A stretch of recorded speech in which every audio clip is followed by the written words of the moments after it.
What's going on, guys? Welcome back to another episode of the Band of Barbers podcast. I'm your host, Devon Evans.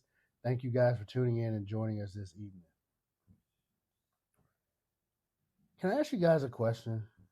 And I understand this isn't a formal dialogue setting, but I just have a question. Why do barbers, and this is just in my experience, why do barbers hate being held accountable? Do you just understand that a lot of barbers do not like being held accountable, whether it's accountable for their work, accountable for showing up on time, accountable for anything. They just don't like to be held accountable. And and and let's kind of break down just so we can kind of understand, and just so we can all be on the same page, what I mean by accountability. Accountability to me is not micromanaging or anything like that. But I think a lot of times people come into this industry and they make a huge swing from being an employee in a company under a boss or some sort of echelon like that. They come out of the military, whatever, and they swing so far to the right and they say, I'm going to do what I want to do, when I want to do it, how I want to do it. And they never actually they don't hold themselves accountable. They don't like to be held accountable by anybody else. It's a problem. Stay off my back. I'm gonna do what I do. They make very bold statements about their perspective, I guess you can say, as far as why they don't like accountability. Oh, I got in this to work for myself. I don't answer to nobody. Uh, mm, I would dare to disagree with you, sir, ma'am. I would dare to disagree with you that you don't answer to anybody. And here is actually the thing that most people don't really think about, right? Although a barber can set his price and determine his work hours, if they're independent, can set his price, determine his work hours, do all of those sorts of things, they are still actually held accountable to the client. And they don't realize that, but the client really in a situation is the boss, right? If you're a walk-in, if you're a walk-in only shop guy, your client your client is the boss. And it's just like it's just like um it's just like walk-in versus appointment. Listen, you're still being held accountable to them. And don't get me, oh, I work for myself. Listen, if you work for yourself and you created your own money, you wouldn't need clients.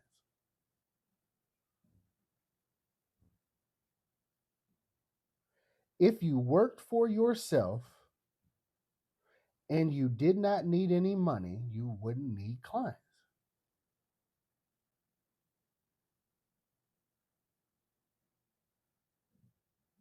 I'm just saying. Just saying. In order to build, grow, and do anything, you need to have clients. And your clients are going to hold you accountable. And let me tell you how they hold you accountable. They hold you accountable for when you show up to work if you're a walk-in barber. They hold you accountable by what you charge, and they tell you whether your value that you put on a service is actually worth it. If you understand what I'm saying. If you charging $100 for a haircut and you don't have any clients, you got fired. It's just there's just the only way to put it. If you charged $100 for a haircut and you have 0 clients, everybody fired you, right? Because they don't see that your value. They don't see that your value is what you say it is. They don't see that. When you got a client in the chair and the client is not happy, listen, we are human beings, right? We are barbers in a client-based service. And this is one thing that you have to understand. The client has the right to complain.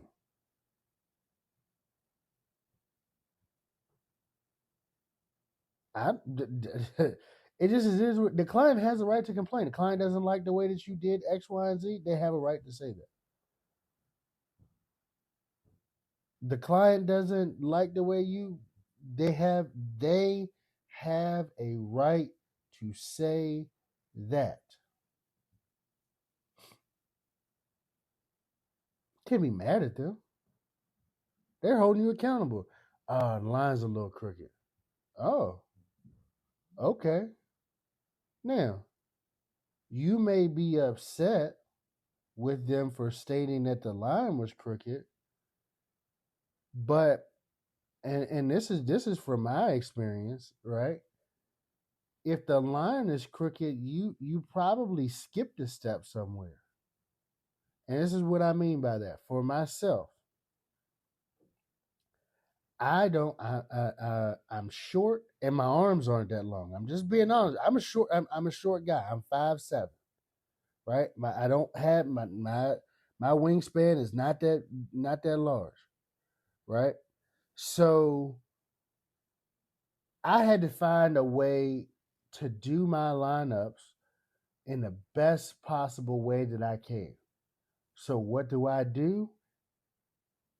I will stand to the side, turn the client's head towards me, start in the middle, go over to the left. Then from there, I will go to the other side, start in the middle, come over to the right.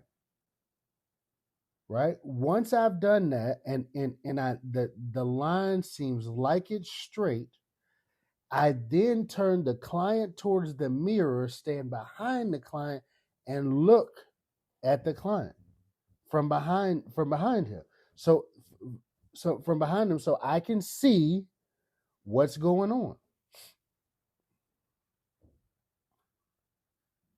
I can see, okay, is a line straight, so on and so forth. Now I'm telling you from experience, if I skip that step, there's a chance that I don't make the needed corrections. There's a chance that the line's not straight. Now I've done it that way long enough, and I have enough repeat clients that sometimes I don't necessarily really need to do it.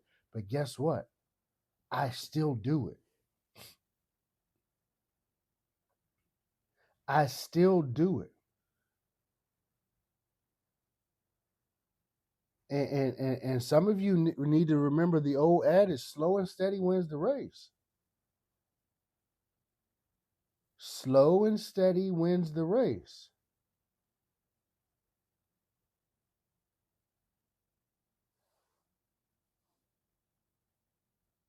Slow and steady wins the race. And you can't forget stuff like that. You can't skip steps and things like that. Like you're skipping you're either skipping steps, or you've got a client in the chair, and I've also had this experience.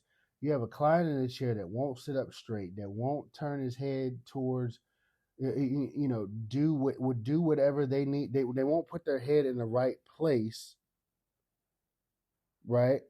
Or they won't allow you to adjust their head into the right place so you can do what you need to do. They're sitting in a chair and they're slouching. They're sitting in the chair and they're leaning over. And I'm guilty of it. I've gotten frustrated and I've not said anything to them. And then guess what? Now, This client holding me accountable. Now, instead of saying, "Hey, you mind sitting up straight? Can you turn your head towards me a little bit?" Um, Instead of saying things like that, I didn't say anything. Now, whose reputation is more damaged by a bad haircut? By a bad haircut, you or the client? You are. The client didn't cut their own hair. And the first thing they say, if somebody say something to them about it, they're gonna say, "Dang, so and so messed me up." Now you work for the clients. You fired one boss to be independent to take on however many clients that you have. 80, 100, 200. Now you got 200 separate bosses. They come in the shop and tell you what they want, how they want it done, and this is what they will. This is you agree upon a price, and this is what you're willing to pay. When you start thinking about it like that, man, guys, listen. All right, so you have to. The client is holding you accountable. You have to hold yourself accountable, right? And look, let's quickly talk about some of the common barriers of accountability. Some people fear criticism. You're a community servant. You work for the community, right? Some people have insecurities. Okay. Uh, and you may just overall be reluctant to what's going on or to what you have happening right now. And you need to understand that. You need to understand. Listen, criticism is a dime a dozen. Like, if you've been in this game for any amount of time, you are much better than when you started. You're much better than when you started. Criticism is a part of the game. It's art. Barbering is an art.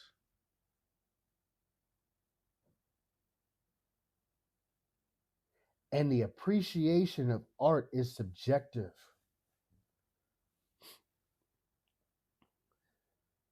Van Gogh is a famous artist, right? Some people don't like his work.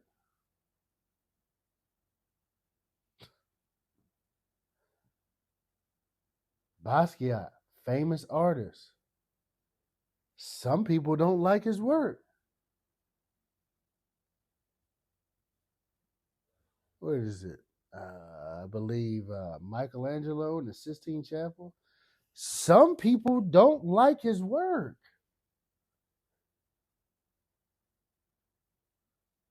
Why are you afraid of criticism? Criticism is here to make you better, not to get you in your feelings. Grow up. You're not the best at everything. You may be the best in your shop. You may be the best barber in your neighborhood that doesn't work in a shop. You may be the best garage barber, the best home. You might be all of that. You might be. But when you get into an environment where there's other good people, you may find out that you're not.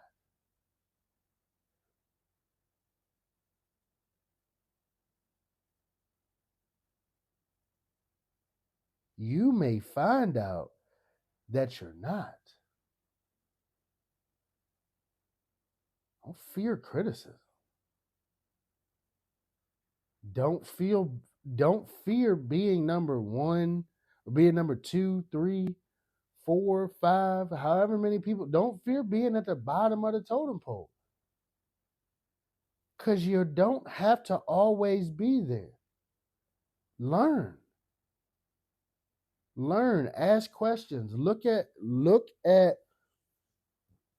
the barbers around you that are above you in the skill set wise, or above you in whatever it may be.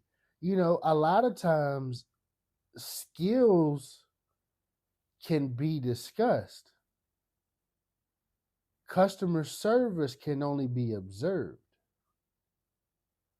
A lot of times. Right now, you can ask somebody, man, how'd you handle that stressful situation? How'd you do this and everything like that? But customer service is about it. To me, to learn customer service is about observation, especially in a shop.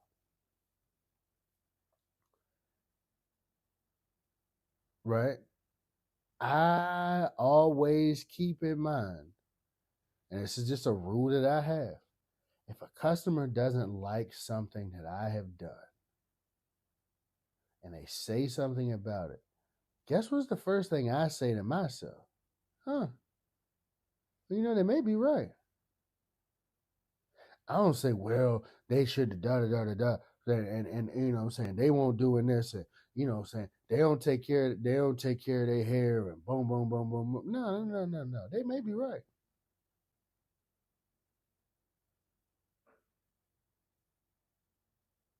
They may be right. And you know what showed me that they may be right? Had another barber come in the shop that was light years ahead of me. Light years ahead of me at the time. And some of the clients that I had at the time decided to try him out, see how he did. And I watched the way that he cut their hair and what they desired and what they asked for. So when they was complaining, or they was upset, or they didn't like something that I did, because you can feel it even if they don't say it, when they didn't like something that I did, right, I didn't know what to do. But then I watched somebody else do it. Huh. Wasn't that I was wrong. They was right. Why am I get upset about that? All right. Well, the good thing is that you come in here every 2 weeks. I work with this guy every day, so I'm about to sit here and watch him and make sure I figure out how in the world he does this.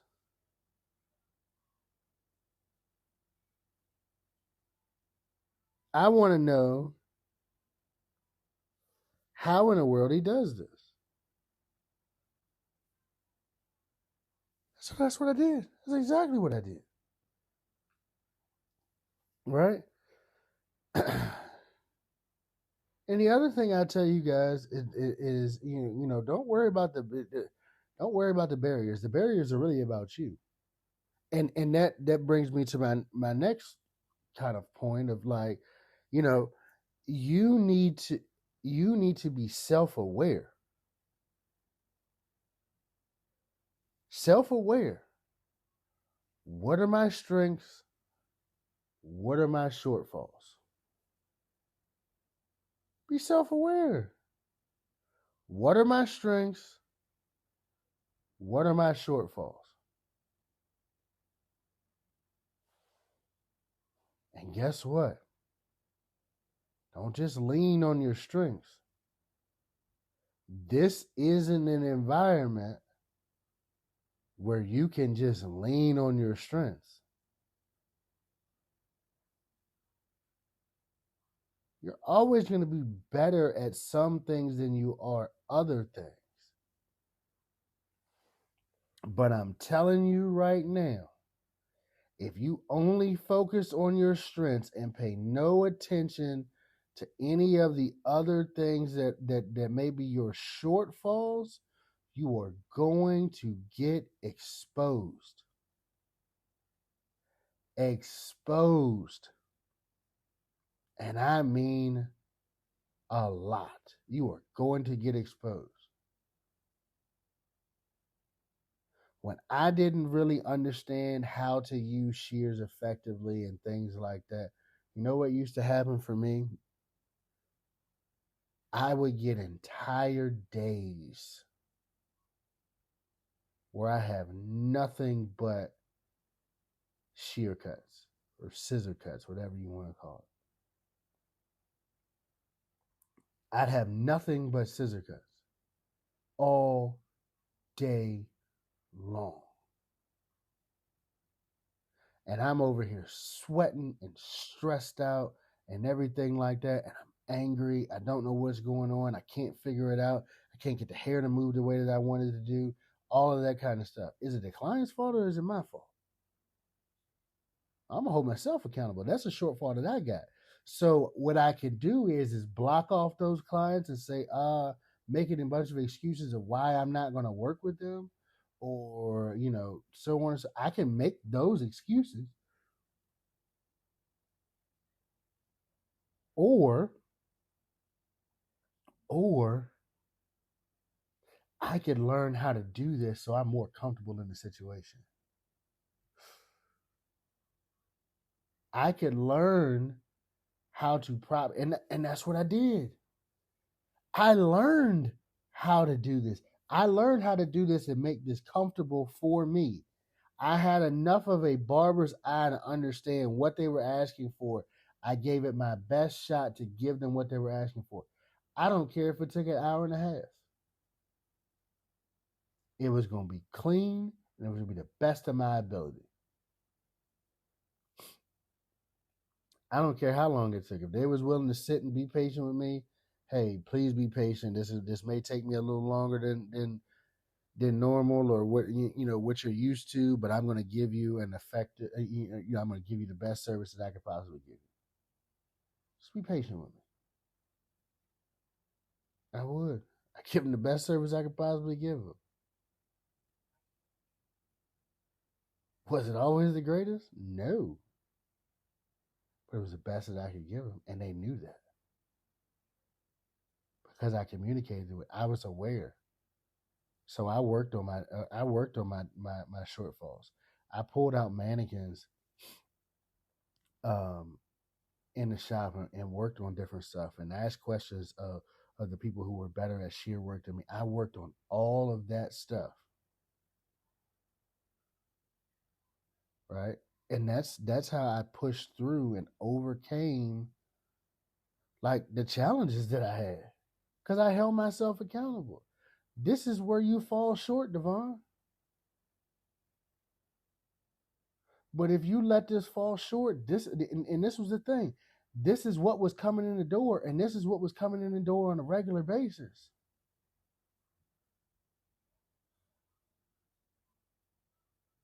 Now you can stress yourself out about it, and you can get this money.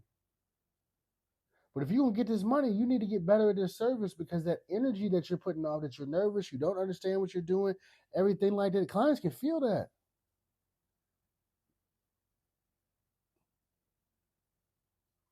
So I spent hours upon hours upon hours upon hours, conversation after conversation after conversation, and mannequin after mannequin, and client after client, struggling, trying to figure it out. How do I do this? I just don't understand. I don't understand this. I don't understand. Mm-hmm. That's what I did. And then guess what? One thing clicked for me. Boom. All right. Now I'm not struggling with that anymore. And another thing clicked for me. Now I'm not struggling with that anymore. Then another thing clicked for me. Now I'm not struggling with that anymore. Then another thing clicked for me. Now I'm not struggling with that anymore. And before you knew it, there it was. There it was. All the stuff that I had been struggling with, boom, figured it out.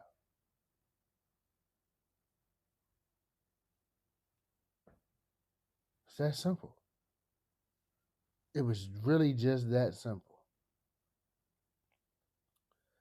right? So listen, man, you guys have really got to, you know, be open and have communication with the other barbers that you're working with, or whatever it may be, in every situation that you're in. Have sorry, have some open communication with these guys. Have some open communication. Be truthful. Tell them the truth. This is where I'm struggling. This is what's going on. I'm having a real hard time. So be open with them.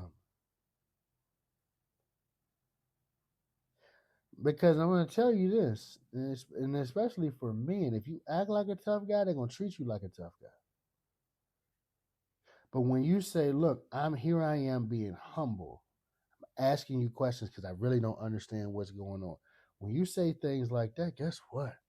They come out the woodwork. They will say, oh, yeah, I didn't understand that either. And you don't know what they struggle with. You see them where they are, you don't see them where they were. Right?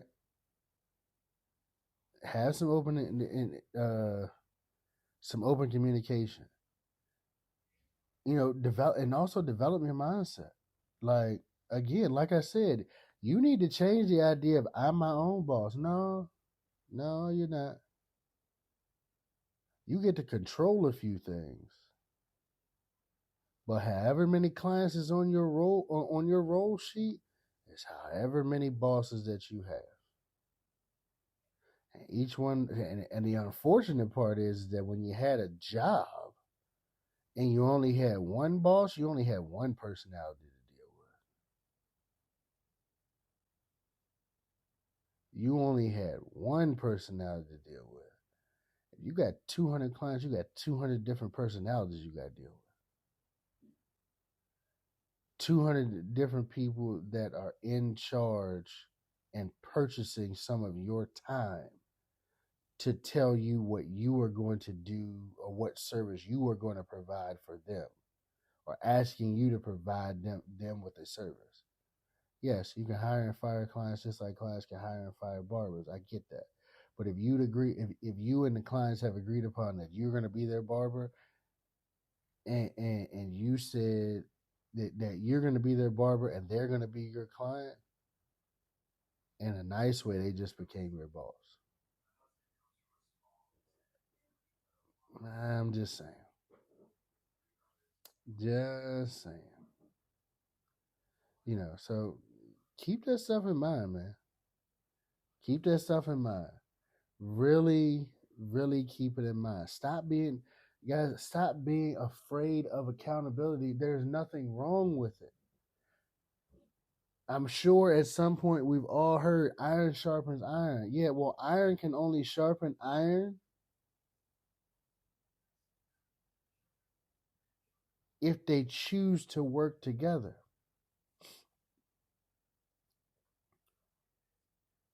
It's not just a thing. Like, stop hating on somebody else because they better than you.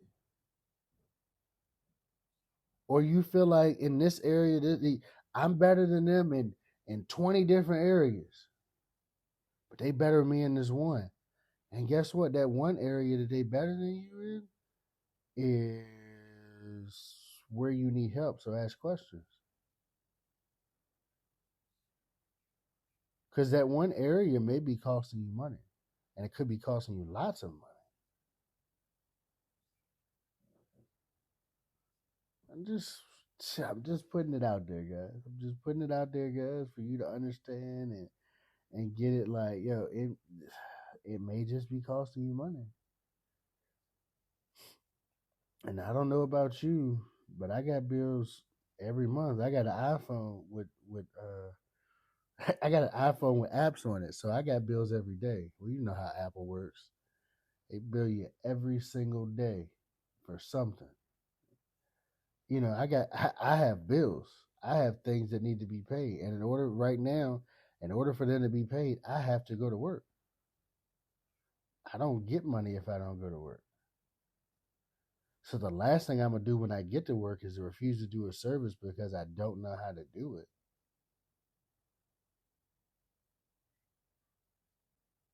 Right? Because I don't know how to do it.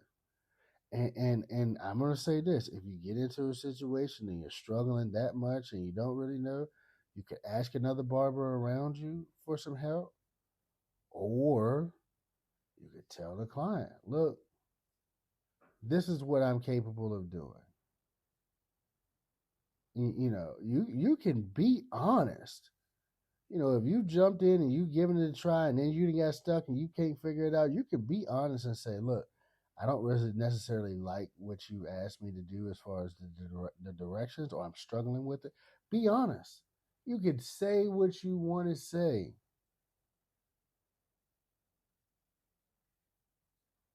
I have apologized to people for taking so long. I've apologized and told and I've told people that, like, this is not my specialty. It's not the best thing in the world that I do. Told people that before. They respected the honesty, right? I had to tell you what, I had a client for multiple years, right? Multiple years I had this client. And probably one of the most difficult haircuts, in my opinion, that I've ever had to do. It was a scissor cut with the side part, but it was more of like a gentleman's cut because it wasn't a hard part. It was just a natural part. So there's two different sections that you got it. Man, listen, I tell you, it probably took me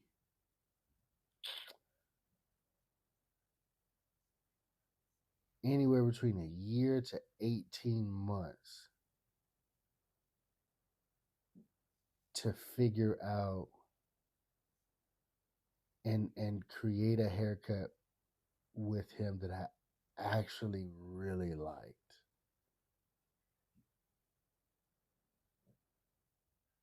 18 months. Now, granted, this guy was not an every week, every other week, probably wasn't even a once a month. He might have been once every 2 months or once a quarter. Right? Wasn't something that once or twice a quarter. It wasn't like I was cutting his hair every week for a year, for almost a year and a half before I liked it. I might have cut it 5 or 6 times. And it was unlike any other style that I've ever cut. It was unlike really any other texture of clients that I have. But it took me a while. And he understood and I understood because I communicated with him. I communicated. I said, I'm just trying to figure it out. And I told him this. And every time he came for an appointment, he booked his appointment and asked no questions. He came in and we finally got it right. And when we got it right, I was like, yes, I did it. I held myself accountable. I could have kept saying, like, "Oh man, he ain't complained the last time I did it like this, so I'm gonna do it again." No, no. He got six. He got at least 3 different haircuts of the 6 or 7 times maybe that it took me to get it right.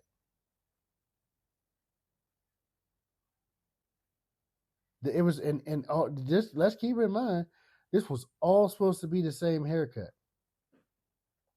But what I learned over the time changed the way that I looked at it, guys. It was just really interesting. Anyways, guys, listen, don't run from accountability. Your clients are your accountability, and so don't be upset at them if they choose to hold you accountable. Right? They shouldn't get in the chair and say, "Oh yeah, well, mess me up like you did last time. Give me the same old same." They shouldn't get in the chair and say that.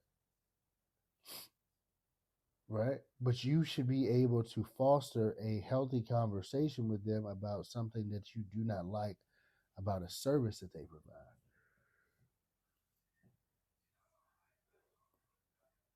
They should be able to they should be able to communicate with you about that. If they don't like a service, they should be able to talk to you about it. And it's okay. Get out of your feelings. Get out of your feelings. You know, most of the time when clients say that something is wrong, it probably is. It probably is. So fix it. If you don't know how to fix it, then we need to go back to the drawing board and figure some things out.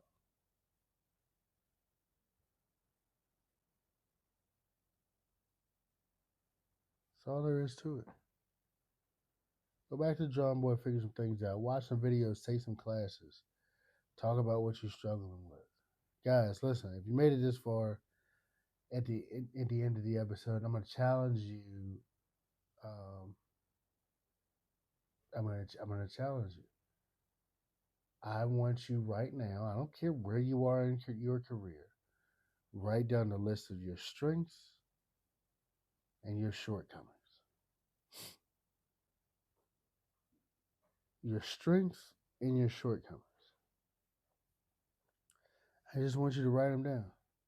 And once you get that list of shortcomings, I want you to come up with a list or come up with a time frame to work on each one of these goals. When will I be proficient at this? When will I be proficient at this? When will I be proficient at this? Write it down. Please write it down. Figure it all out, guys. I think it'll really help you. I think it will.